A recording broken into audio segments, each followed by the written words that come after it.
just click the button and we should be good in about 5 seconds here.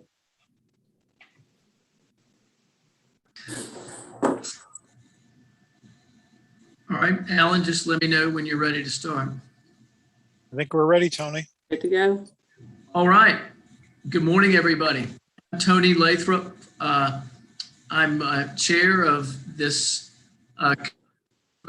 Most of you I've met before through this. We do have a couple new members. I want to welcome Alan Baker and Adam Goldsmith. Welcome. I believe Alan is on this morning, and Adam wasn't able to make this first meeting. I think it probably came too soon for him to avoid or reschedule some business conflicts, but he will be joining us. So welcome to you all. Of course, want to thank the planning department team for all that they do to put together these meetings. It's quite an undertaking. Alan and Laura and Sandy and Allison and Taiwo and everybody else. Thanks for all that you do to make this possible. Quick update, Allison Craig and I presented last Monday of last week at the Charlotte City Council. I just gave them a quick update on the timeline of the UDO, and so that they're aware of where we are and what's coming, and that seemed to be well received. I want to again, as I often do, praise everybody for this process. And as you know, I beat the drum about the importance of process, and I have done so in the 5, 6, 7+ years that I've been involved with this effort, and still continue to firmly believe that a process like this that is so inclusive and so transparent and so rigorous is going to yield a result that is a very good result for Charlotte, but also importantly a result that we and folks all across Charlotte can feel like is theirs and have ownership of. And I think that by doing that, we will show the whole country the right way to do big projects like this, big UDO ordinance rewrites, and how to have outstanding levels of public engagement. And so just again, I want to thank everybody and thank you all for your time. I know that over half this committee has been in this since the beginning, at least 5 years ago. And we're very, very thankful for that. And for those who have come to the party more recently, we of course are very, very, you've decided to give your time and effort to this project as well. And it's so important for our city and really for our region too. So, we will be able to look back fondly at, sometimes it's going to be hard work, and we may think, what in the world are we doing? But we're going to look back with pride at this accomplishment, and we've come a long way already. So thank you all, and I'm going to turn it over to the team now. Thank you, Tony. Ty, did you want to add something to Tony's remarks?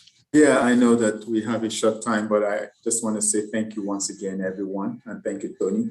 And thank you, OAC members. Really appreciate that. But I'll tell you that the work of this group is definitely significant and has always been.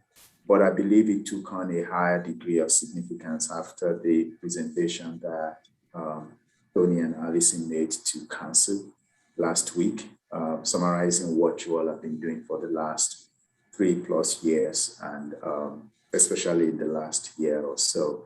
And so there'll be a lot of highlights in terms of what the expectations are and how we make sure that we deliver on this UDO work successfully.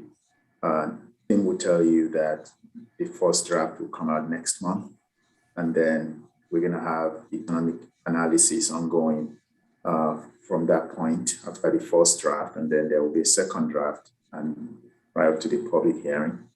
And so there will be opportunities for people to really get to see, like, you know, council members said, the man or the woman on the street get to see the work that this group has been doing. And so we need you not only to help us shape this, but also to be its ambassador, because at the end of the day, we would like it to be referred to not as staff's work, but as your work as much as possible. And so I appreciate the heavy lift on the work that you're doing to get us there. So thank you very much again. Thank you, Ty. I'm going to start the slides now, so I'll give that a minute for everybody's computer to catch up. And you should be seeing the title slide now, the UDO Advisory Committee update. Hopefully you can. Somebody want to give me a thumbs up that they can see that, so we'll proceed. Thank you. So as we usually do, we'll cover some housekeeping items. As you're aware, we are live streaming today's meeting on the UDO playlist of the Planning Department's YouTube channel. And then after the meeting is over, we will be putting a recording of this meeting on that playlist at YouTube and also on the charlotteudo.org website. So for anyone who missed today's meeting or anyone at all who wants to go back and review this meeting, they'll be able to do that at the conclusion of the meeting, at some point after the conclusion of the meeting. And also, I'm sorry, I'm getting some feedback. Is my audio okay? Yeah. Okay. And then secondly, let's just go over our meeting procedures again. We'll be going through some slides today to lead our discussion. And at any time during the presentation, you can add comments or questions into the chat and we will try to monitor those. We've got our consultants, Arista and Chris, looking at chat as well as other staff. And so we will try to keep up as best we can with the comments and questions in chat, but there will be times during the presentation that we'll stop and open it up for questions and people can turn on microphones perhaps, and we can have a conversation at various points. So when we do get to that point, if you can use your virtual hand raising, we'd appreciate that.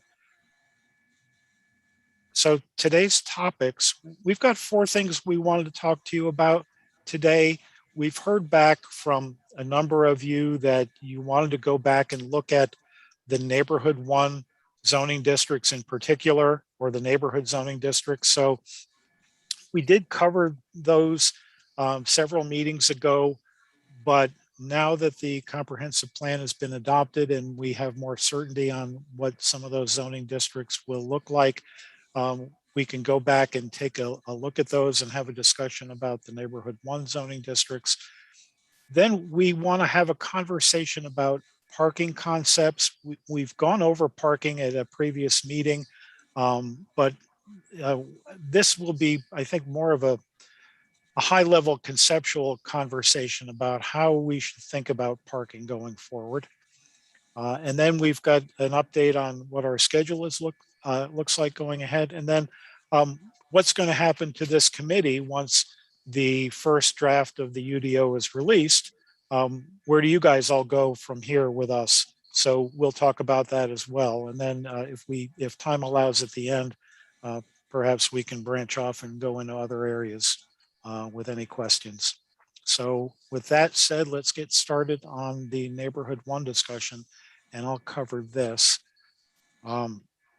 So as a refresher, and for some of you, maybe this is the first or second time you're seeing this, we have 2 neighborhood place types.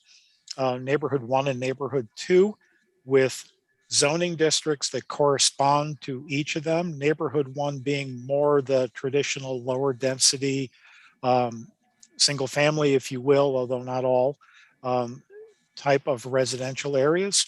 Neighborhood 2 being more dense, townhome, attached multifamily, stacked multifamily, a higher density version of residential development. So we're going to focus more on the neighborhood 1 zoning districts because I think that's where a lot of interest and concern is that we've been hearing. So just as a refresher, again, we have 6 neighborhood 1 zoning districts. They are mostly comparable to our existing residential districts or existing single family districts. So our current R3 district will translate to the new district N1A, N1 obviously standing for neighborhood 1. And then our current R4 would translate to the new N1B district, R5 to N1C and so forth. N1F is kind of doesn't have a current equivalent in our current zoning ordinance, but it will be intended for small townhome or multifamily developments primarily on our arterial streets. So we're not going to spend much time talking about N1F today, but we will focus in on the other 5 N1 districts. Again, as a refresher for how all of this comes together, our zoning districts and our UDO in general is intended to create regulations that implement the adopted policies of the comprehensive plan and reflect its place types. So this is just an example, although we chose this example because this policy has gotten a lot of publicity and has generated a lot of discussion. So for example, policy 2.1 says in part, allow single family duplex and triplex housing units in neighborhood place types and corresponding zoning districts where single family housing is allowed. So as we map place types to neighborhood 1, the neighborhood 1 zoning districts will follow and apply to those place types and would allow for single family duplex and triplex in those areas that are zoned any of those N1 districts. So the progression is the policy, the place type mapping or policy mapping as we're calling it now, and then the regulations, which are the UDO and specifically in this instance, the zoning regulations. So an overview of the neighborhood 1 districts, and as I said, for this purpose of this discussion, we'll leave out N1F, which is kind of a standalone, little bit different than the others. These 5 zoning districts would allow single family duplex and triplex on any lot. ADUs or accessory dwelling units or in-law apartments or granny flats or call them what you will, would be allowed on lots that have single family dwellings. So you could do an ADU anywhere you have a single family dwelling if it would fit. You could not do an ADU on a lot with a duplex or a triplex. And then quadruplexes or 4-unit dwellings would be allowed on arterial streets with the condition that at least one of the units is an affordable housing unit. So you can do a quad on an arterial, but you've got to have at least one of those units in the quad be an affordable housing unit. So we've got minimum lot sizes, the same as we do now in R3, R4, R5, and R6 and so forth. And for the most part, they are very similar to our lot sizes now in those districts. But, and this is an important part that I think we need to be particularly aware of, if a duplex or a triplex is proposed on a lot in one of these districts, the lot size will not change. So it would need to fit on the lot. So we're not requiring a larger lot for a duplex or triplex. So it's got to fit on the lot with the same front, rear, and side setbacks, regardless of whether it's a single family, a duplex, or a triplex. there's one building height condition that we're looking at that would seek to keep the scale of duplexes and triplexes consistent with the surrounding neighborhood so that you don't get a very tall, very large duplex or triplex. Some other highlights of the districts are that only one driveway is allowed per street. So if there is a duplex or a triplex that would generally require more parking than a single family house, that parking could be provided to the side or the rear of the building, but there would still only be one driveway, and that's to avoid a condition that could arise where you've got, say, a triplex and somebody wants to put in 3 driveways and the entire frontage of the lot is filled up with driveways and parking areas. We want to avoid that because that really messes up our pedestrian public realm area and really decreases the walkability. So by limiting each lot to only one driveway, we keep that to a minimum. As I said, parking should be to the side or the rear for duplexes, tris, and quads. And I also mentioned that the maximum height for duplexes and triplexes should be based on the height of nearby dwellings. And so we've got a formula and a graphic to figure out how that works, but that's generally intended to keep them in character with the surroundings. And then the maximum building coverage will vary by district, but it will be the same regardless of whether it's a single family dwelling or a duplex or a triplex.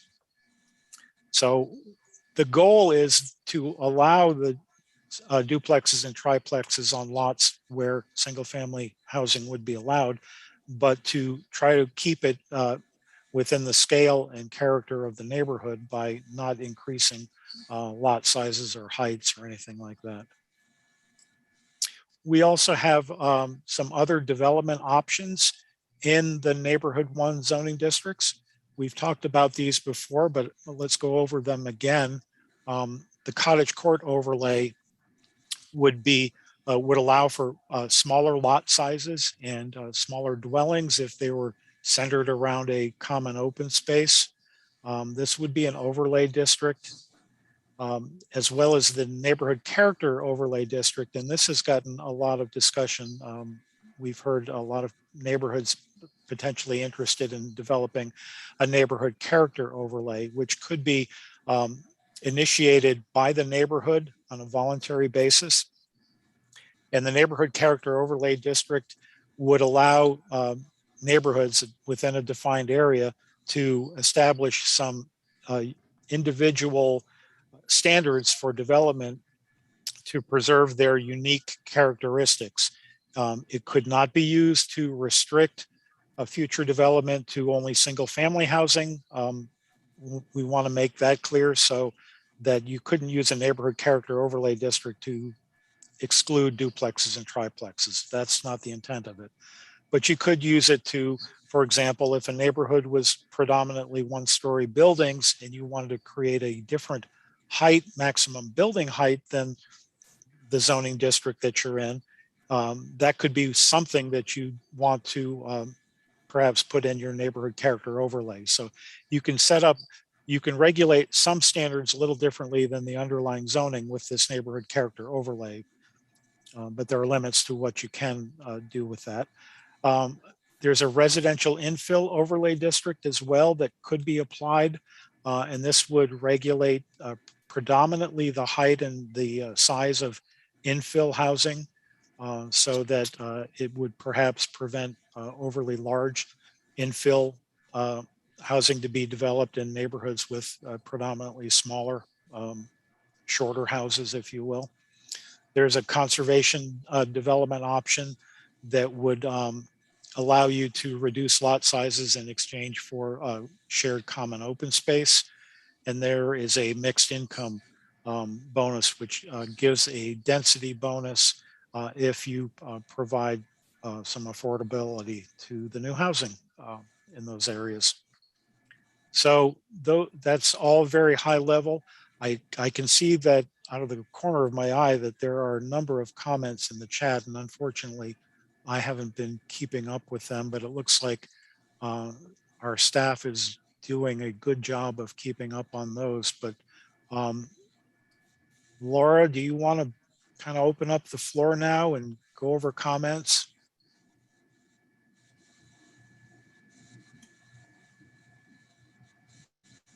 Not hearing Laura.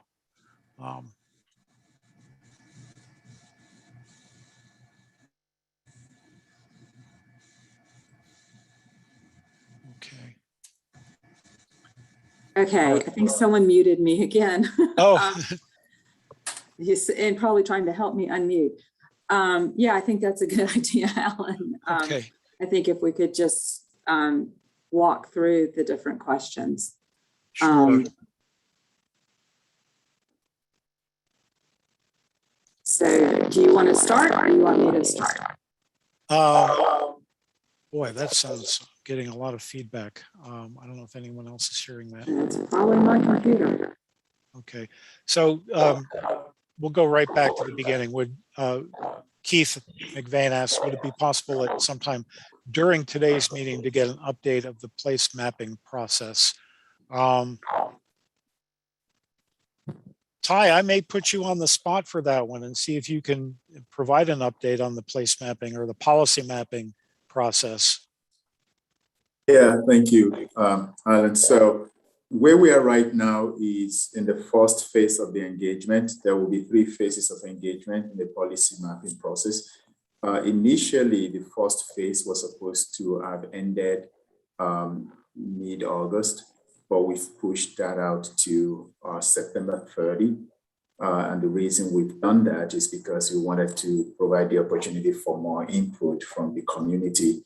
And so there will be hard copies of the survey that will be located at different public libraries throughout May County.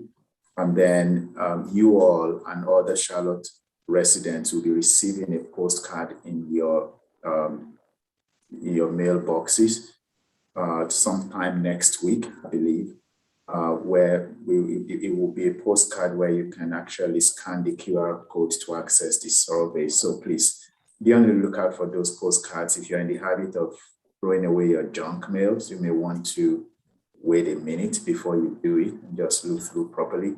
That will allow a lot of our residents who have not been engaged to really be able to participate.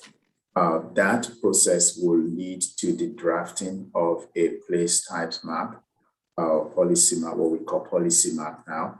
From mid-October, I believe, to the end of October, there will be a 2 to 3 week window where we're going to be able to review that draft map, and then with input towards I believe November, December timeframe, where we will get into the 3rd phase of the engagement. So reviewing of the draft map is the 2nd phase, and then once we have the map, that will be the 3rd phase of engagement. So again, be on the lookout for that information, and if you will go to cltfuture2040.com, you'll be able to see more information on that. Thanks, Alan. Thank you, Ty. If I could jump in too real quick, say that the next OAC meeting, we're going to have a deeper discussion about the connection points between the policy mapping efforts and the UDOs. So we'll have more time to talk about it at the next one. So. Yep. Thank you, Allison. Moving on to the next question, who are the new additions to the committee? And Tony welcomed Alan Baker and Adam Goldsmith, who couldn't join us today. Both Alan and Adam are new appointees to this committee from Matt Newton's Council District 5. Kay Odulate, who had been representing District 5, resigned last month. And so we have 2 new members from District 5. So welcome them. Thank you for being here, Alan.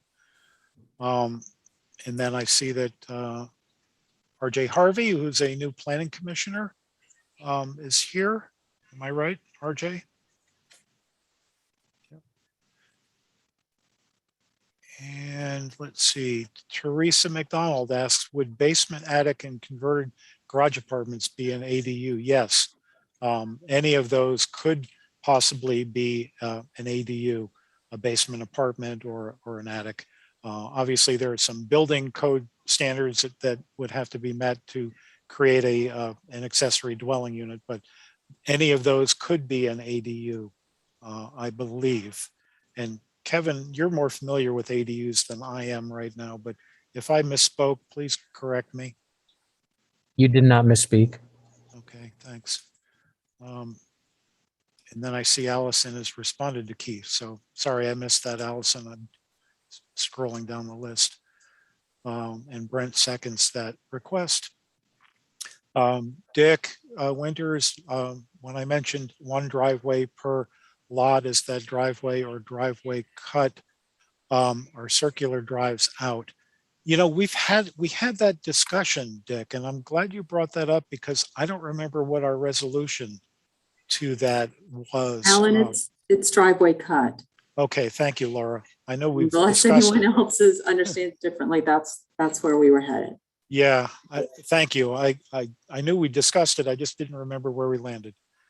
And then Arista has also entered a comment about ADUs, that they can be attached or detached and could be in the principal building or in a detached structure on the lot.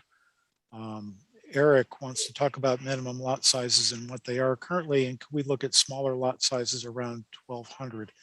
We did have a discussion about smaller lot sizes in our, is it N1E district, I believe. I don't think we landed at 1,200, but we did reduce them. They were 3,000. I think our current proposal is 2,250. I'm not sure how we landed there. We thought 1,200 is a really small lot, and if you do a cottage court, you can reduce it. Ways to get there, yes. Yeah, there are other ways to get to that size or near it, but as a base for a minimum lot size 1,200, we just thought that was a little smaller than what we're comfortable with. I guess the major concern, Alan, is just making sure that any smaller lots that exist that don't have housing on them currently, so not bigger lots that could be subdivided or cottage courts, but the smaller unused lot sizes, if we can get those like by right to be developed with smaller houses on them. And there's some that exist currently under the 3,000, and it's great that we're going down to 2,250. But if there is any outstanding lots, is there a way that they could have an overlay applied to them, like maybe the residential infill that allows for those smaller, developments to occur? So just makes it easier for them to get developed. So we have that unused space, used without having to jump through a bunch of, regulations or applications or waste any additional money to get those sites developed. Yeah. And Alan, I think if Arista could talk a little bit about non-conforming lots, I think. That's exactly where I was going. Those pre-existing lots, any lots that wouldn't meet the standards of the district that say are 1,000 square feet, as a pre-existing non-conforming lot, they can be used for any of the uses allowed in the district. So there's nothing, they don't need an overlay or anything. They're permitted to be built upon. So if they're there and they're legal non-conformity, there's no issues. Okay, thank you, Arista. Teresa, I see your hand. We'll get to you unless you've, Sorry, my question is kind of related to exactly where we are right now. Then go right ahead, please. Where my mind is going is these are the existing R3 where we might have a quarter acre or third acre lots with one house on them. If you add an ADU, which seems to be a simple low barrier thing to do, subdividing that and being able to sell that off separately, this is realtor brain talking, with them, and I don't know about minimum lot sizes. Are we really talking about 1,200 square feet for a minimum lot size?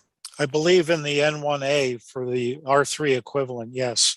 Yeah, okay. So I'm just thinking down the road, that we may want to make it as easy as possible to subdivide even those third acre or quarter acre lots and sell those things separately to, advance home ownership, even if it is just a small cottage behind another house. Certainly you'll see that in bigger, older cities all over the world. And we need to make sure that we don't preclude those kind of solutions as Charlotte grows. So, Teresa, I just want to touch on something with where you're going with that comment, and I appreciate it. Thank you. To be clear, though, those small ADU kind of cottages that you're speaking of, currently our regulations require that those remain in the same ownership. So you couldn't say have an existing smallish lot and build an ADU in the back and then subdivide that, that parcel or that piece where the ADU is out and have it be a separate lot unless it not only, met the standards for subdivision really. And Josh could probably speak. I think Josh is on here, probably speak to that more than I can. But I think in the scenario that you propose, that might still be an obstacle going forward. Yeah. Josh, are you with us? I am, and I think we need to clarify. There were two different lot sizes going on. The N1A that's equivalent to R3 is a 12,000 square foot lot, Thank you, not 1,200. Okay. But an ADU is an accessory dwelling unit, which means it's accessory to the principal use. And in general, those are not able to meet a lot standard to be subdivided off. For multiple reasons, but for single family districts currently are all single family lots must abut a public street in order to provide fire access and all kinds of other water meters, things that go along with single family homes. And when you have a structure in the backyard or wherever they are, generally they can't meet those requirements. Okay. Let's move on. Brent sees a concern possibly that if you have a triplex and there's parking provided for 5 or 6 cars, which I guess would be a reasonable thing to expect in some cases, that's a lot of impervious surface. I know that each of these zoning districts has a maximum building coverage percentage. I'm going to ask staff if there is another maximum impervious somewhere else. I see Arista shaking her head. So, and none of our natural resources or anything like that. Yeah, that's what I was about to say. There isn't an impervious surface in the actual district standards. It ties back to trees and natural resources. And would rather have someone like Andrew speak on where that has landed than myself, from what I'm not sure if I've seen the most recent. Yeah, Andrew or Laura, do you have any thoughts on max impervious versus maximum building coverage? It's built upon area, and I think, Andrew, if you can speak on that, or if we need to get follow-up information, we can certainly do that as well. Yeah, I would say let's follow up because it varies in a lot of these ordinances, and it also varies by watershed. There's all sorts of factors that go into it. So I don't think it's completely black or white where there's a simple enough discussion today, but it's a good point and something that we should definitely follow up on. And we can get more detail offline, I think. Yeah, I can easily pave my entire backyard and park 6 cars back there, but I'm not sure that would make friends in the neighborhood when I'm trying to, add a couple of ADUs or whatever. So now, does your artificial turf count as impervious or not? I'm kidding, but I know that a lot of people are using artificial turf instead of real grass. Yeah. Yeah. Okay. Even gravel would upset some people, I'm sure. So yeah. Okay, I'm going to skip down a couple to the next comment. I think is David Walters at 1154 that we haven't covered yet. In the block where I live in a duplex, most single family homes have 3 or 4 cars. a function of family size and demographics. So let's not think it's just these new options that can stress parking arrangements in lower density neighborhoods. Agreed? Yeah. Matt Langston, what if the neighborhood character needs to be renovated? Could the character infill restrictions become obstacles in areas where everyone agrees an area needs a facelift? Matt, I'm not sure. Would you elaborate on your comment a little bit? Matt, if you can unmute yourself and follow up on your comment. Okay, maybe Matt stepped away. Let's move on. Okay, John, Teresa, that's a planned UDO layer. Terry, I'm looking at Terry now, looking at Terry Lansdale's comment at 11:57. Planned UDO layer here. I'm not clear on what you mean, Terry. Terry, can you unmute and talk about your comment? Can you hear me? Yes. Great. Thanks. And this is really in response to a previous presentation to City Council, trying to alleviate some of the concerns about location of the mapping process, how it affects each individual property owner. I just think that we have a lot of great resources out there for the city, that we could kind of do these overlay maps as kind of an extra layer on the GIS mapping. But I think Brent a little lower answered that question, that it's coming. And I know that Taiwo appears to be working on it as well. So yeah, yes, thank you. I learned that myself, I think last night. Okay. I'm going to scroll down, yes, past Lorena's comment, which dealt with that. And I'm going to go to Alan Baker's comment, because I think we've been, and Matt, I see that your audio is not working. I apologize. Alan Baker at 12:05, what is the maximum number of homes per acre for N1A? Unlike today's residential zoning districts, there are no density limits per se for those residential districts like N1A. It can be, so it's not based on density. It's on a single lot. It's either a single family or a duplex or a triplex, but there's no density maximum for the district if all of the other development standards are met, like setbacks and lot sizes and so forth. If it fits on the lot, it can be developed, and you don't have to worry about a density maximum. Our R3 referred to 3 units an acre, and R4, 4 units an acre, and so on. We're not using that as a standard anymore in the UDO. We do have, and I'm going to count on Josh in case I get this wrong, but we have lot sizes, and that's what we're using. So for an acre, you could get 3 full lots on there at 12,000, excuse me. Let me do this again. 12,000 square feet per lot. So you could get 3 lots. And as Alan said, on any of those lots, you could do single family, duplex, or triplex. Okay. We're going to go back to Matt again.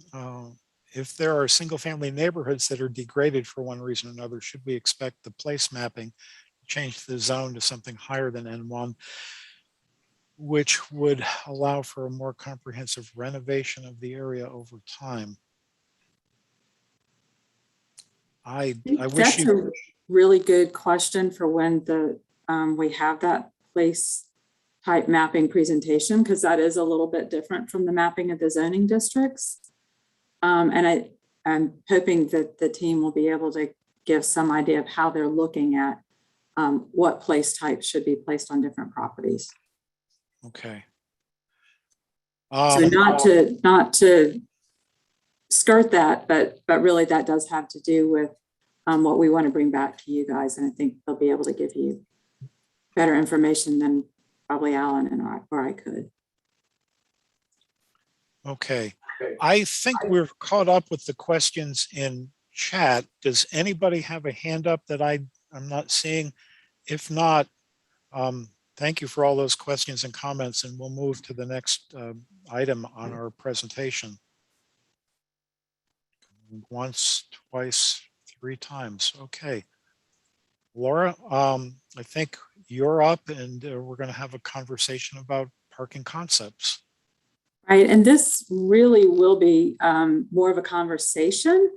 We've gotten some different comments from different perspectives on parking and wanted to just bring the concept of parking back to you guys and ask you some questions as we go through this. So we just wanted to start out telling you the approach that heretofore that's been used for developing our vehicle parking standards. So I think, as we all know, that Charlotte was developed as an auto-oriented city, and many parts of our community are still very auto-oriented. And we have a lot of different context around our cities.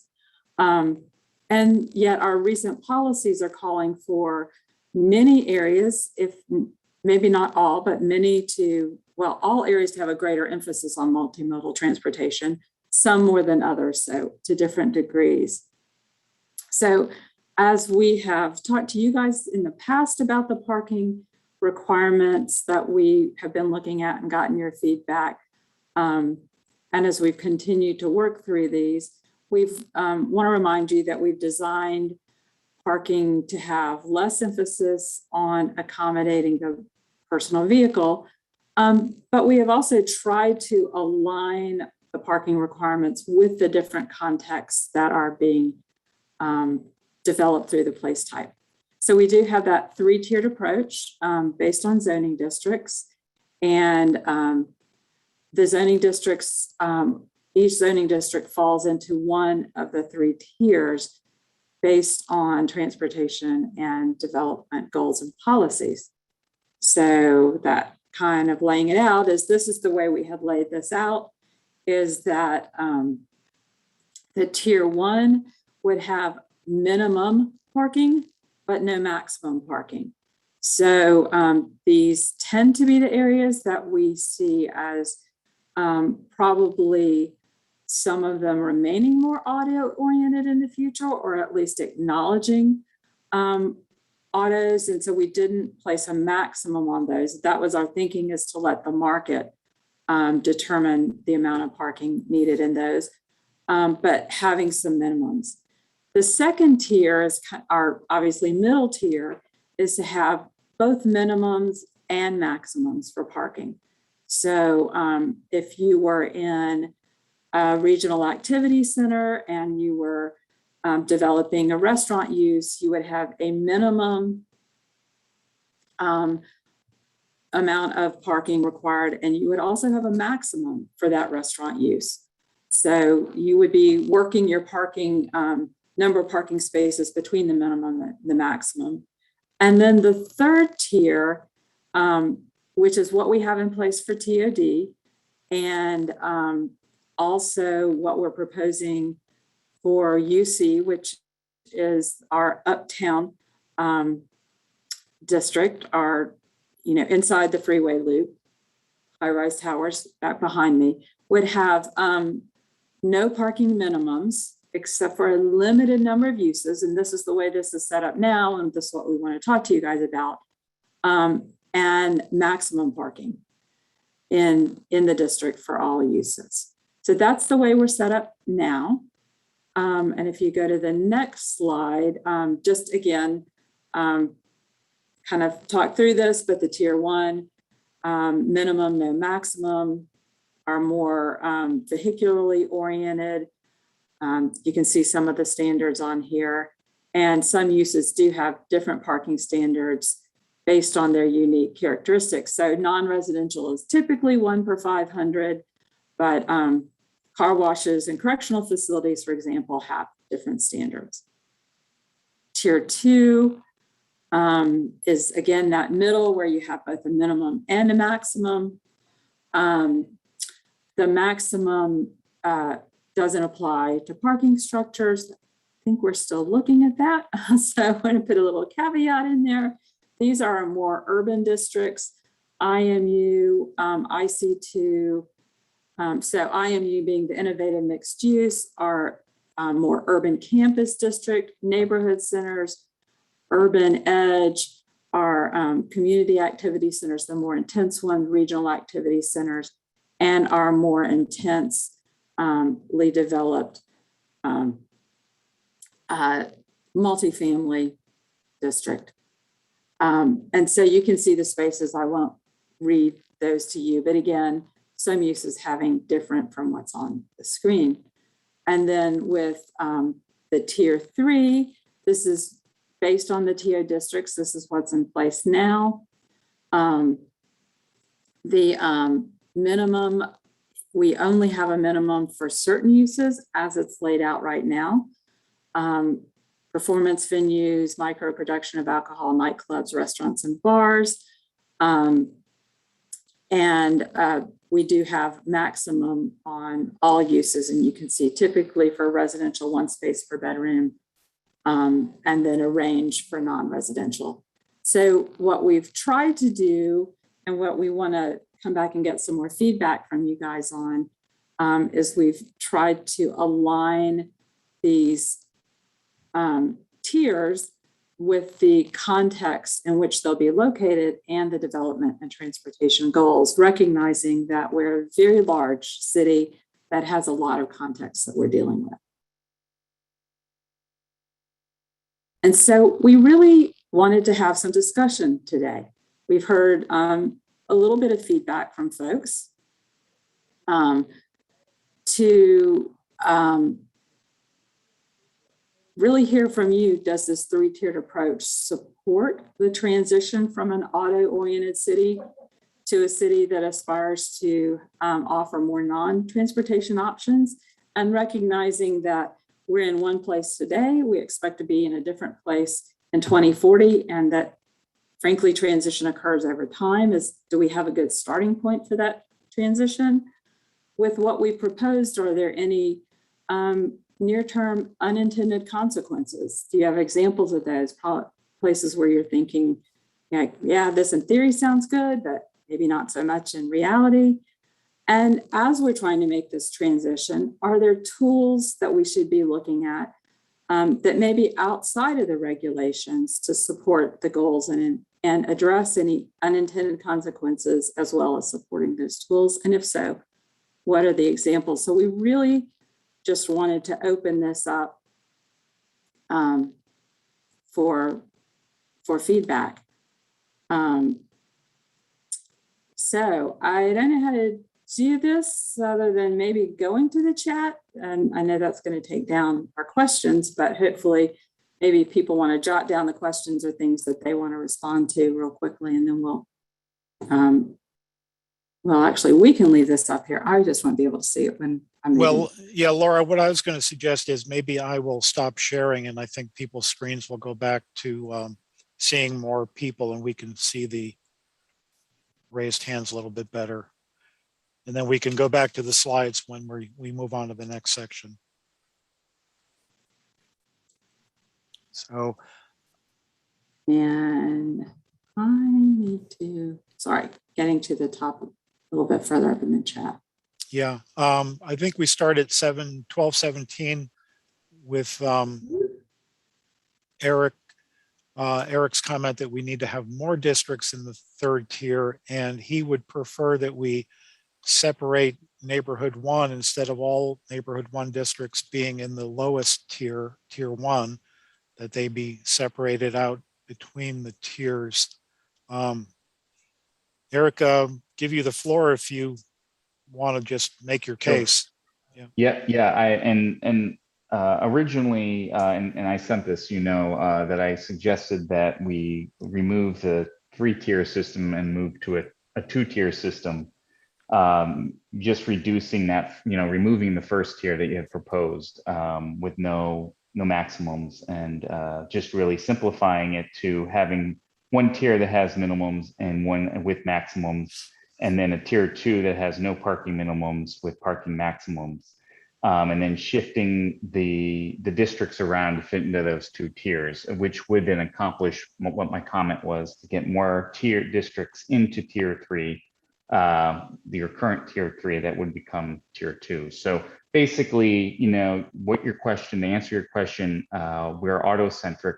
We're not going to get to 2040 by doing, minor baby steps. We need to do, in certain districts, we have to be more aggressive with the parking, especially in the TODs and the urban center, your uptown core, edge, all the centers also would require maximums. I think that has to be a given in order for us to start moving towards a less car-centric city. So, and if in the minimums for tier 1 that I propose, or whatever, if in tier 2, there should be exceptions for that. And Portland made a good case of using additional bike parking or affordable housing, living near TOD, trees that were preserved, any of the type bonus structure that we've used in the TOD in the past,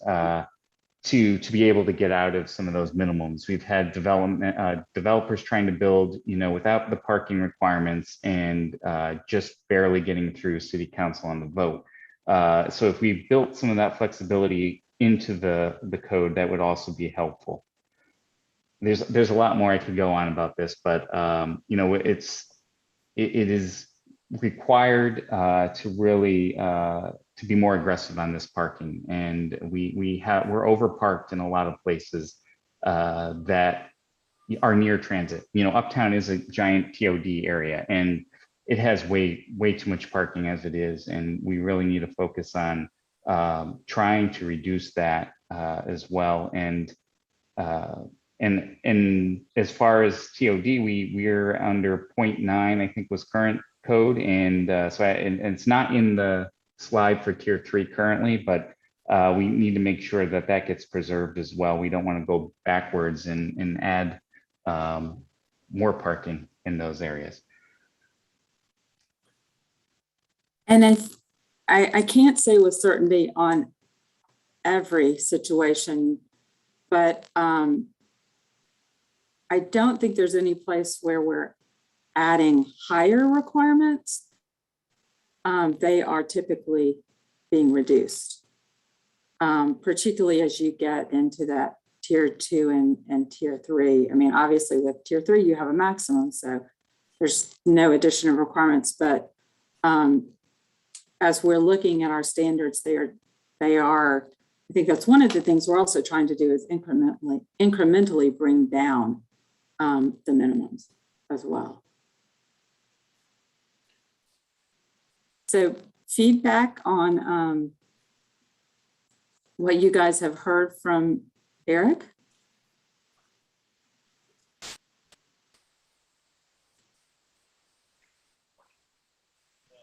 Is that for the committee or staff, Laura?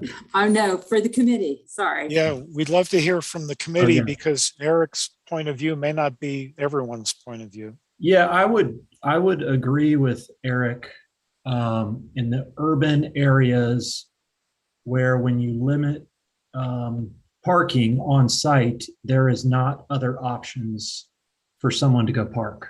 And so that truly forces a multimodal approach, or somebody thinking about alternative solutions. Is a Dilworth resident, and I think David and Ellen made the same point.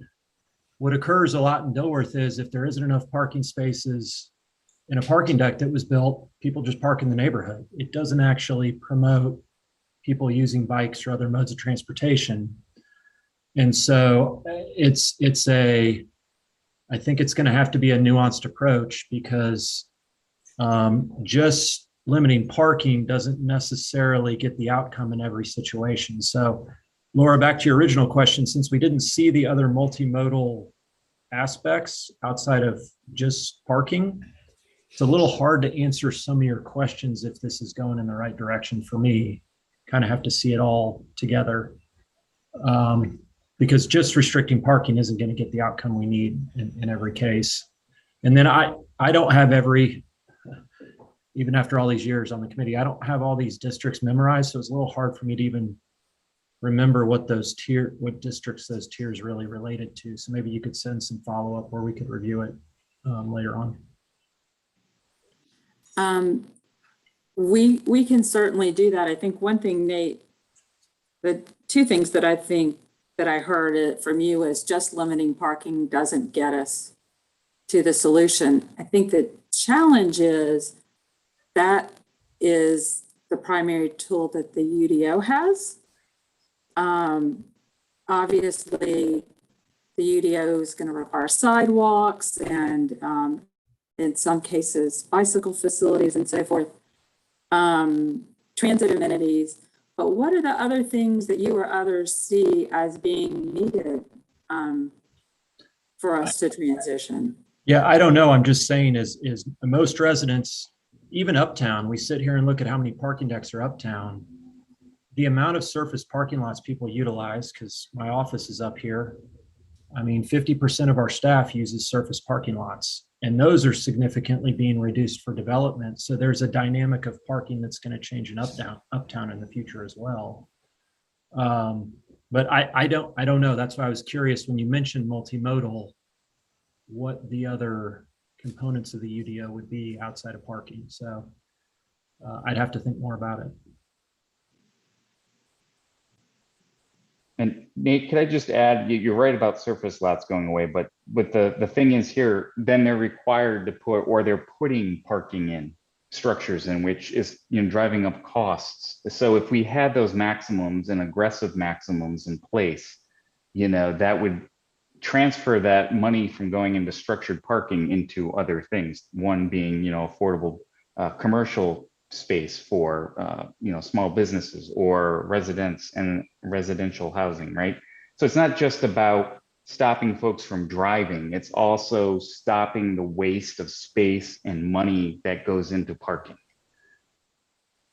Yeah, and I think, in my opinion, TOD has been accepted very well over the last 2 years from a parking standpoint. It's reduced a lot of the maximums. I just think there's some transition zones where it's not actually going to change how many people drive to their apartment or to their office building. They're just going to find somewhere else to park unless we've got a better strategy.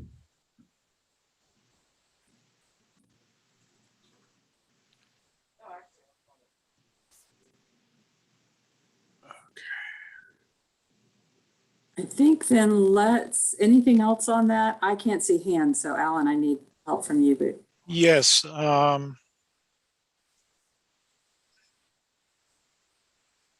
has a question, his hand's up. John Friday from the Planning Commission. Alan, your hand is up, and I know you've been waiting, so you want to unmute yourself and. Yes, thanks. And I just wanted to mention something that's going on over here, and it's not only the historic districts with our on-street parking requirement, and Nate kind of alluded to this, but we butt right up to Todd, and not only us, there's Wilmer, there's Wesley Heights. I mean, there's a number of other neighborhoods where exactly what Nate said is happening, and that's because of a lack of minimum. We have been, as some of you in planning know, working on a text amendment to try to change at least a minimum for residential where it abuts Todd. But that, I want to raise this, I raised this before, because it does affect the quality of life and indeed retaining our identity and charm, which is one of the 2040 goals. As we go forward, and we've seen the very first one of these where there's a residential project with no parking and no restrictions, unlike the Grub project, right in the neighborhood, it is going to be a problem, and we will see additional problems going forward. So I just wanted to express that concern since we are talking about parking today. Thank you. Yeah, thank you, Alan. I'm going to throw this out maybe for discussion, and maybe this is not the place, but Has there been any discussion about residential parking permits, and would that help in some neighborhoods? So I'll respond to that very quickly because we have discussed that, and there are certain neighborhoods, this happens to be one, where the financial requirement of that is not a consideration. There are others around the city, depending on how widespread this becomes, where that is a question of equity, I would say.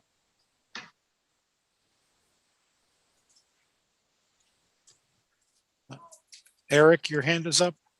Other cities have solved this with having a comprehensive parking plan throughout the whole city. So that would require having a plan in place for both on-street parking, off-street parking, and residential, parking areas using parking permits in some areas. And it may even require in this transition period that, in certain neighborhoods like Dilworth Plaza, where there is this thriving business district or TOD, next to residential housing, that there's even more public parking decks that are on the edge that could be converted into some other use in the future. And it has to require that those are all dynamic pricing too, so parking meters on street parking that are tied in to the time of day, how many spots are opened or available. And the same thing going with dynamic pricing in the parking decks, whether that's done with public-private partnerships in the parking decks, shared parking. There's 1,000 different ways that you can do it, but somebody has to set those guidelines out, and it should be probably coming from the city as what that comprehensive parking plan is, and start in the areas that have these clashes between the residents and the thriving commercial business mixed use areas. And other cities have done this, but we have to do those 3 legs of that stool. And if you miss any one of those, the whole thing will still continue to fail. And that's it. So I am asking for maybe more parking or structured parking in certain areas, but it has to be shared all the time. It cannot just be owned for the business or for the residents and the apartments. It has to be shared throughout the business area or the TOD or the center.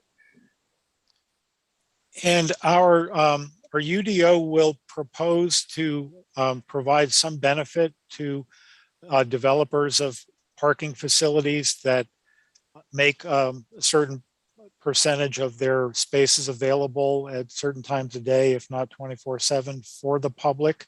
It's not a requirement. So if you're building a multifamily building, for example, with structured parking, and you set aside a certain number of spaces for the public to use either during the day or in the evening, you are allowed to, I believe, exceed some maximums. There's some benefits. The city, I don't believe, is going to be in the business of building parking facilities. At least we haven't been. And I don't see that changing. I agree with your comments that it would be great if there were some more public facilities available in some of those areas that are now stressed for off-street parking.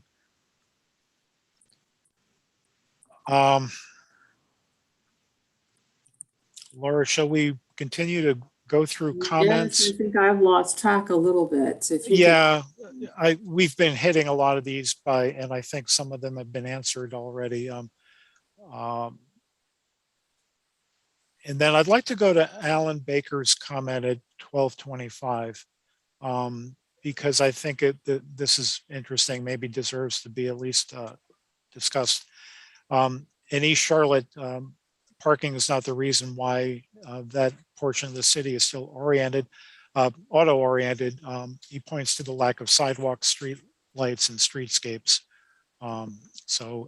Which obviously makes it difficult to get around by walking or cycling or other means. So understand that N1 place types are exempted from sidewalk requirements. That will not be the case in the UDO for N1 zoning districts. Development in an N1 zoning district under the UDO would have to provide sidewalks as part of their development. And that's the way it is now for new subdivisions. So that will continue to be the requirement. So I'm not sure what's happening where the sidewalks aren't being installed. And I don't know, Josh, if you have any perspective on this that would be helpful, but there are many places in the city, especially in our single family districts, where there are existing lots, or there are lots that when they're subdivided don't necessarily meet the requirements of, don't trigger the subdivision ordinance requirements. And when they don't trigger the subdivision ordinance, then there's no requirement for sidewalk. But as soon as the subdivision ordinance is triggered, sidewalk, curb and gutter, street trees, all of those things are requirements, have to be installed. Yeah, and I know that the city does occasionally do capital projects where we will go back and install sidewalks on certain streets. But that doesn't obviously happen everywhere. And I certainly understand what the predicament is in East Charlotte with a lot of those older residential neighborhoods that never got sidewalks to begin with. I think it's a good point, Alan. Thank you. And some of these comments I'm scrolling through, we have discussed.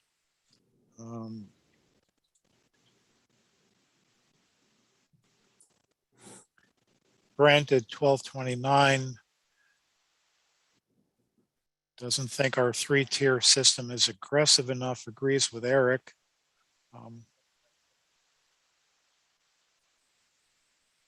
I guess I could ask Brent a little bit more what your thinking is, because as we're trying to fine tune the requirements, would like to know,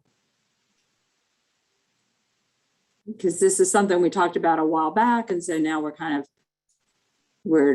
trying to get a handle on this as we're getting a draft ready to go out the door very soon. I just in general, and maybe we should all talk about this more offline, but I just think we got to ratchet up the numbers a little bit and be a little faster. My concern right now is that the transit is not going to, transit's never going to work if people already know they can park there easily enough. They're just going to go, well, we don't need it. I don't need to ride it. It's too much of a hassle. I'll get in my car and go. I understand the businesses get into a situation where somebody comes and says, hell, it took me 20 minutes to park, but it's a big city and we got to start adjusting to life as a big city, not as a big suburb. And that's basically what we are now. We're one very large Fairfax County, Virginia, without so the question being urbanized approach. So anyway, I'm sorry, didn't mean to interrupt you. No. We did with TOD put, and we're one of the earlier communities in the country to put maximum parking in place. What more are you thinking we should do, and how do we, and I don't mean to send this one just to Brent, but how do we deal with the issue that Ellen and others have brought up about the conflict between the established neighborhoods and in those areas with transit? So kind of both of those questions, because I'm trying to figure out, like, are there changes we make? What kind of changes do we make at this point before we put a draft out? Well, some of it is beyond our control in the sense of, I like the idea of, as Eric said, some parking decks that could be adapted to other uses later, if and when we get better transit in some of these locations. Permit parking. I mean, I've lived in a neighborhood where you had permit parking and people, sometimes grumbled about it, but it kept all the folks who were going to the business district 3 blocks away from parking in front of our houses. And we didn't have a whole lot of room to park in front of our houses anyway, so. Other thoughts from other people about that conflict, kind of innate conflict?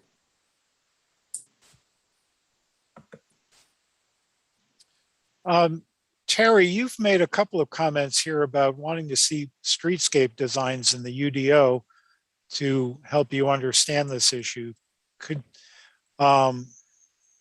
you say something a little more about that? I'm not sure I understand. Oh, well, sure. We see the streetscape design referenced quite a bit in the TOD zones, and we have specific design standards for what that streetscape design would be for different uses. And I think for me to get a better grasp around how that integrates into the different neighborhoods and categories, understanding how the streetscape design works in those transition neighborhoods. There was a big question about, as we have the adaptation for electric vehicles and we don't have cars parking on private property, are we going to be having the infrastructure and what that would look like as a streetscape design for electric vehicle charging? That was the specific example that was brought up. But again, for me, maybe if staff could refer me to more specifics about the streetscape design in these areas would be greatly beneficial. Thanks. Yeah, we're not going to have anything to share on that until the first draft comes out in a few weeks. So we really don't have anything to share at this point with anyone about that. We're still developing and refining those standards. So essentially, yeah, chicken comes first on this one. I'm sorry.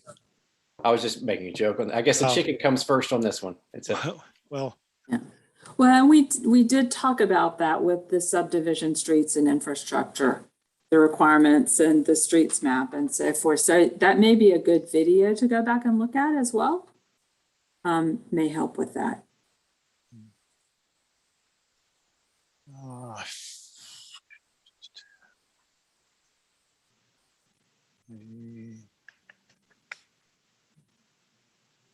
All right, I'm scrolling through to see if we can find some topics that we haven't. Alan, could you all, I had a quick question about just in more of the suburban parking areas, how parking is going to be considered required. For example, garages, driveways, required on-street parking. Does that all count to your, I mean, somebody has a driveway and a two-car garage, they're over your residential maximum. I'm going to ask Arista if she can speak to what counts as off-street parking. Yes, and I'm looking up, I'm trying to see some of the approaches that we were considering. I mean, yes, the cars in the garage and the cars in the driveway. I don't think for the single family that there would be, I mean, because that speaks to a two-car garage and a driveway would be, and just to be clear, you're talking about like a single family, correct? Townhomes. Townhomes, okay. So essentially, you know, there would be, you know, the idea is that what we would like to do is, you know, if it's enclosed, that there wouldn't be the maximums on there. So if you're going in the garage, but then doing those maximums really based on those that would be unenclosed or on the lot and kind of how those maximums would come into effect. You know, in terms of counting on-street parking, I don't think that we've gone there for residential. That's not typical. We haven't seen that done elsewhere in where we've worked. We've seen on-street parking spaces being allowed to count towards non-residential, but not towards the residential components of development or just standalone residential. Yeah, currently our ordinance counts on-street for any minimum requirements. Okay. Right, if it's immediately adjacent on your to the side of the parcel. street. Right. So right. I just think you need a lot more definition if we're going to review this about what is actually qualifying for a minimum or a maximum. Yes, good point. Yes. And we are working through that, trying to make it clear what does count for a minimum and a maximum and where some maximum exemptions would be appropriate in order to kind of ensure how sites function, things like drop-off spaces and the like. So that is something that, you know, we are considering. Okay. I'm going to look at Eric's comment. Maybe this is one that we can address here. I know we're coming up on on 1 o'clock and we've still got some territory to cover, but I think this is a good discussion. Logistical question about any sizable changes from this feedback made to the parking by draft 1 or 2. So Laura, I'm going to put you on the spot about that and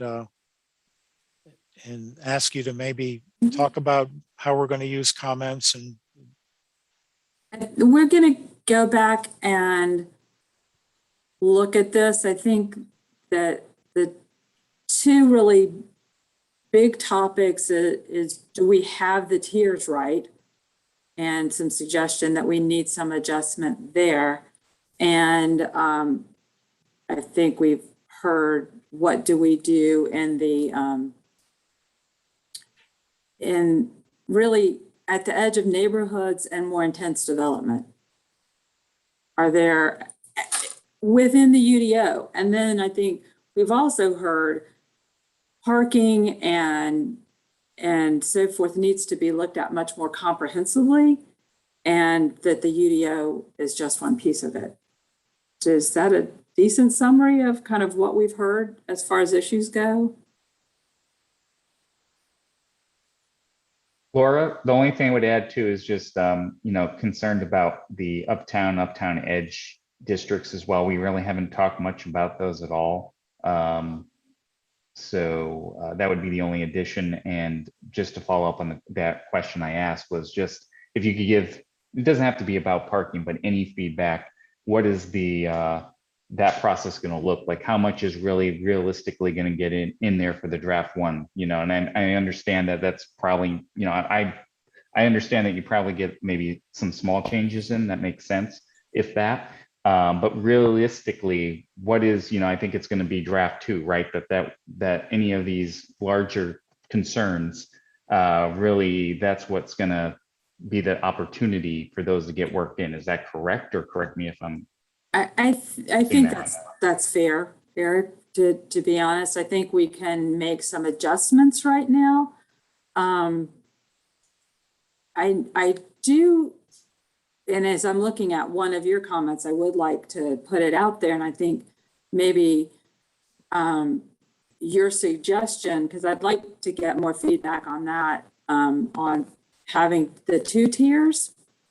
So to put it into context for everyone, so hearing your perspective on this, you're suggesting tier 1 has a minimum amount of parking and a maximum amount of parking. And you're suggesting that that would apply to, I'm just gonna kind of put it out there, an industrial site or a regional shopping center or what is currently a single family neighborhood, that we would have maximum parking on those. And we've shied away from that, thinking that that is probably not low-hanging fruit on adding maximums, because maximums are a big change for our community. How do folks feel about having parking maximums for those kinds of uses? Because we can add those if I'm not sure that they would be the same as some of our more urban areas, but how do folks feel about having a maximum on an industrial site or in a neighborhood or on a regional shopping center? And Laura, if I could just add, to that, you have it defined in the details, which you may or may not have shown today, that slide, but, breaking it up by residential, non-residential, by square footage, by, those types of things would be, I would want that to be put into that tier to give some flexibility when it came to, that one there, where, it may have to look a little different from this one, to apply to maybe your commercial centers or your industrial. But I think the idea is, we need to be more conservative with our space, and use it more efficiently. And, things are changing as a society. So we don't want to be putting these spots that somebody may feel that for their busiest shopping day of the year, that they have to have, 500 parking spots. And maybe they get 75% there on their busy day, and that's it. And then the rest of the year, all that is wasted. So just like trying to cut down on some of that kind of things, you know, and it can be done in transitional period. Maybe if we start with maybe not as aggressive in some of the numbering, you know, per spot, max, you know, that kind of stuff, or the square footage gets a little bit smaller to accommodate some of those areas that traditionally are not used to maximums. And then maybe over time, those numbers start changing as we progress. But I feel like we need to start somewhere and putting those max, and I want to see what other folks think about that. It's not a flat, you know, one size fits all, but it's still, I'm asking for a nuanced approach, but to start incorporating maximums. That makes sense with flexibility. Yeah, it's hard to respond without knowing what the maximum is. So my biggest struggle is the way that we're calculating it is so archaic. The number of units and the number of square feet in a building does not relate to how many cars or people are living or working there. So some businesses now give people 125 square feet per person, where it used to be close to 200 square feet in an office building. So this has no relationship to actually how many people are inside of these spaces. And if we're going to be innovative in the way we're talking about this, we have to relate it to reality, because this is us all saying, well, suburban office buildings were 5 per 1,000 square feet, 5 spaces per 1,000 10 years ago. So let's make them 4 per 1,000 now and be more aggressive. That doesn't, if they're cramming 50% more people in there, it's apples and oranges. Have a way to hear you. Yeah, that's a good point, Nate. But what are the alternatives? I mean, well, obviously, that's why there's no maximums in some of these districts right now, because if you have a call center, right, you know, or you have, the other thing I'd say, you have a Centene show up in Charlotte and they're like, we're not going to come here at 4 per 1,000 parking. We're not going to relocate our headquarters here. We have a suburban campus where we're putting 5,000 people in our building. Yeah. I think that's one reason why we shied away from maximums for everything. We don't know enough about what some of these uses are and their needs are. You know, an industrial district, and then if you've got a distribution center with, you know, 200 tractor trailer trucks, do they count against a maximum parking? If you know, those kinds of details we haven't gotten into specifically. Or you raised a good example of a large office campus. We don't necessarily know enough about what all of those individual users are to know whether a maximum based on square footage would be realistic for that use or not. Which I think is one reason why we, at this point, are having that first lower tier without parking maximums. I think a lot of it is that we don't necessarily know what the right answer is.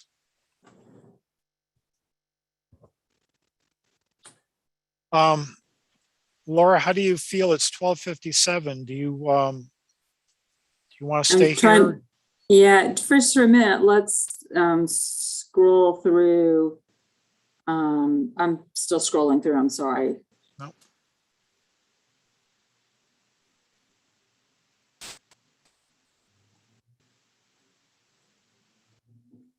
Yeah. Bear with me for a minute. Let's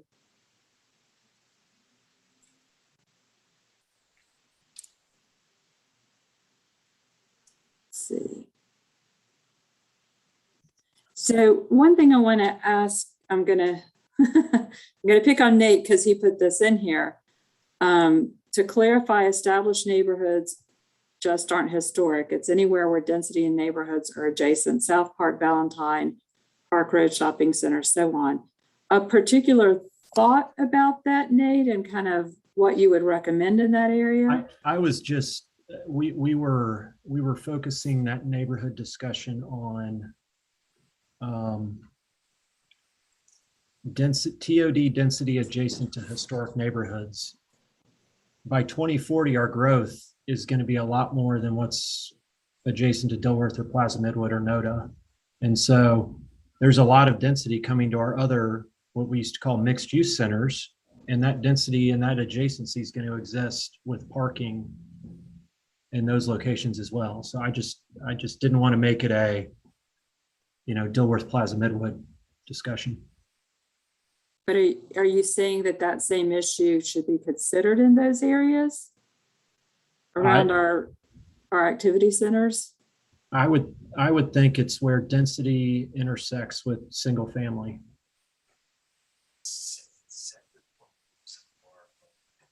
But I'd be open to others' thoughts. Again, my perspective is Dilworth because that's what I've experienced.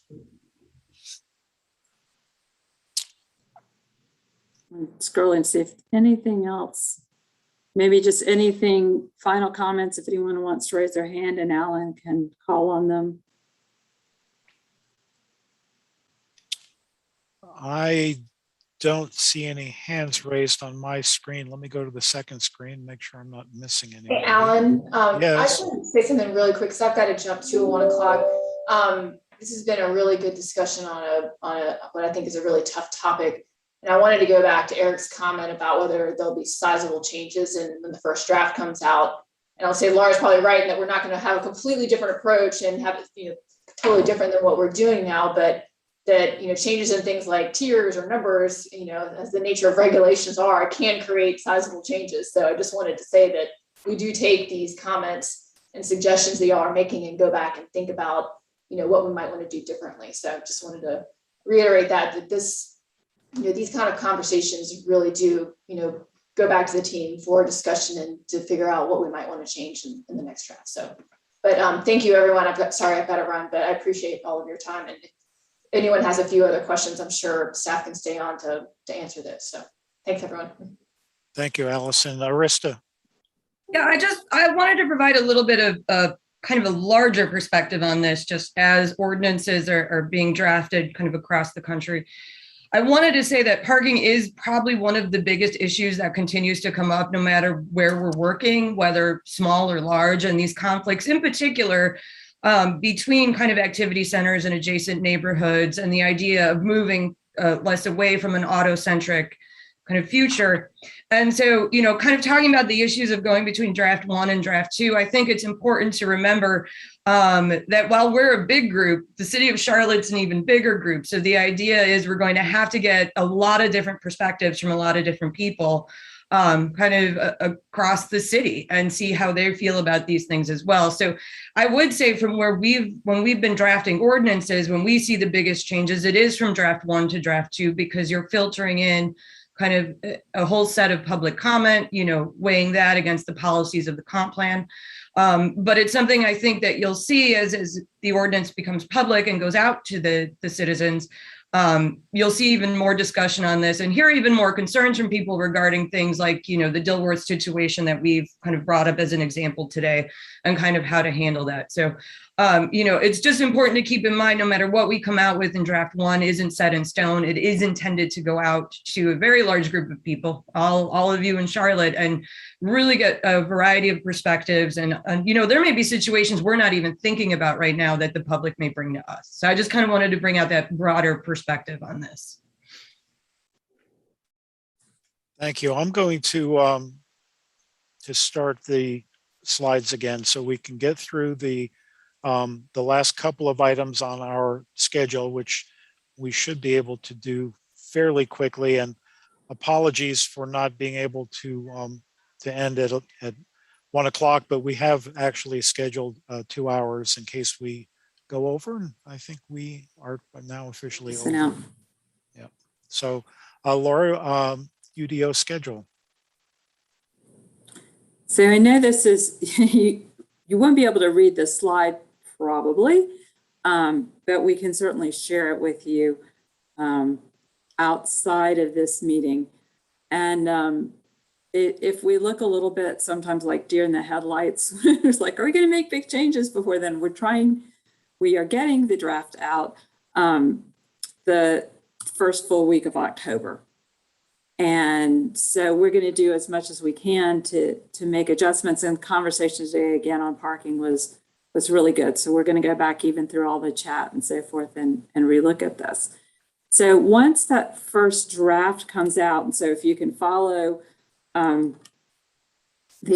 starting with October up at the top, well, actually, let me just explain what's on here. And then we're going to go to something that'd probably be a little bit easier to follow. So we have the technical work of multiple drafts before going to a council public hearing and ideally adoption.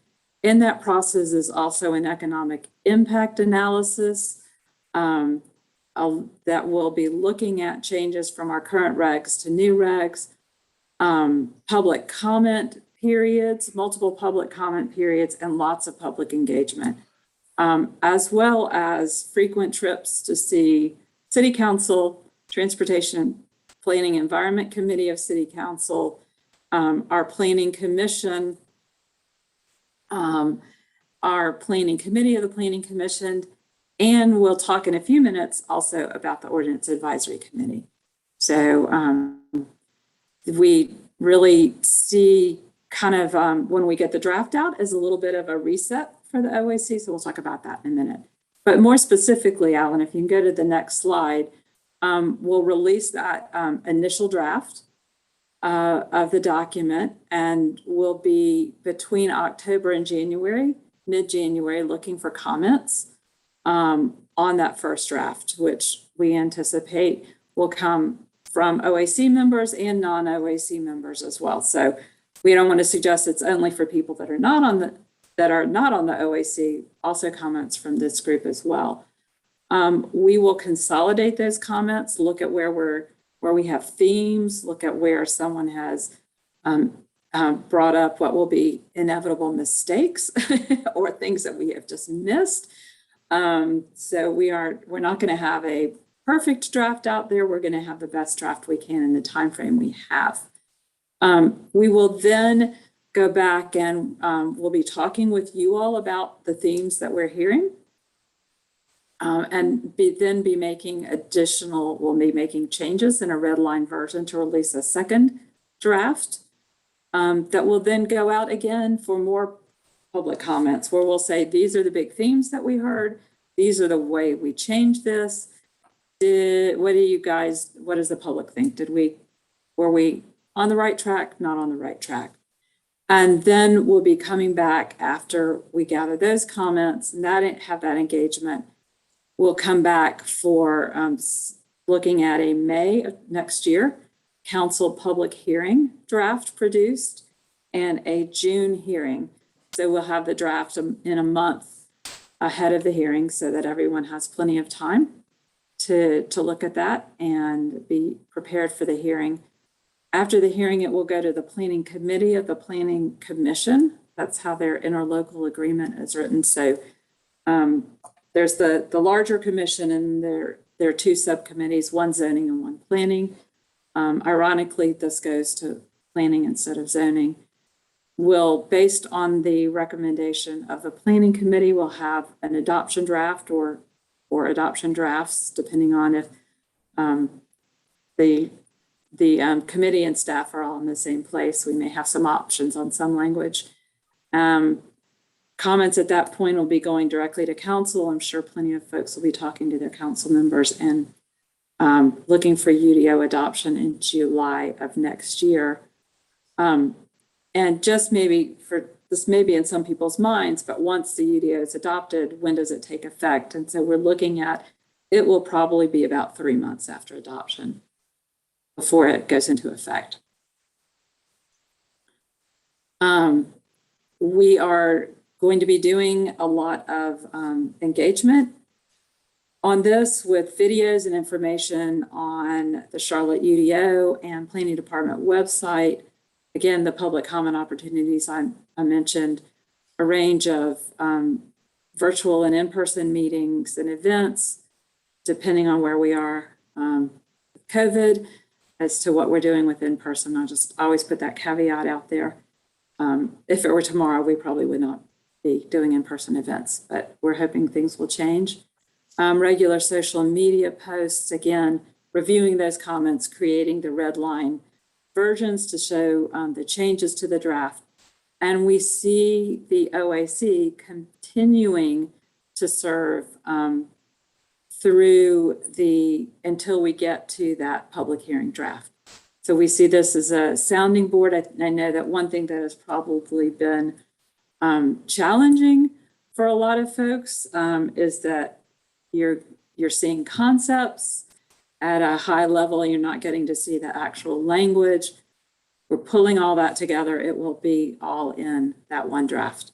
And so that may give some perspective on things that people were asking for today even, and give you guys a little bit better chance to even give us some feedback. So what's next for the OAC is, well, you can see where we've been since the beginning. Yeah, we can skip over this. We can skip over this slide.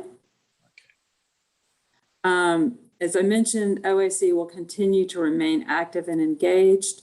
We're going to be looking for your feedback. This group to serve as a sounding board. We're hoping OAC members will also serve as unofficial ambassadors to the community to spread the word about the UDO and how it may impact their neighborhoods or other interests they represent. I do want to say in advance of the draft, we're looking at two more meetings. The first would be, and this could change, but I think what we're looking at is a presentation by the place type team and the folks working on the streets manual and the streets map. It won't be going into necessarily the detail of those documents, but the process, because they're while referenced in the UDO, they are not part of the UDO, but they're very important parts of implementing the UDO. So we want people to understand that, how that's going to work, what the time frame is, how you can participate in those processes, and how they will relate schedule-wise and otherwise to the UDO. We also want to come back with some information on the administration chapter of the UDO. For some people, that might be very interesting. For others, it may seem very dry. It is, but really, how do we administer the UDO? Who are the players are in administering it? What are the processes? How do non-conformities work? So that is an important part of how the UDO will move forward. Tell you some changes from the way that we're doing things now. If there's enough time, or maybe right as the UDO goes out, we will also want to talk about what are some of the bigger changes that we have made. We've tweaked some things in TOD. We have responded to some of the comments that we've gotten, particularly from the written comments, and really want you guys to have the information you need as the UDO goes out and as you may be getting questions on it. But I'd be glad to answer any questions that folks might have.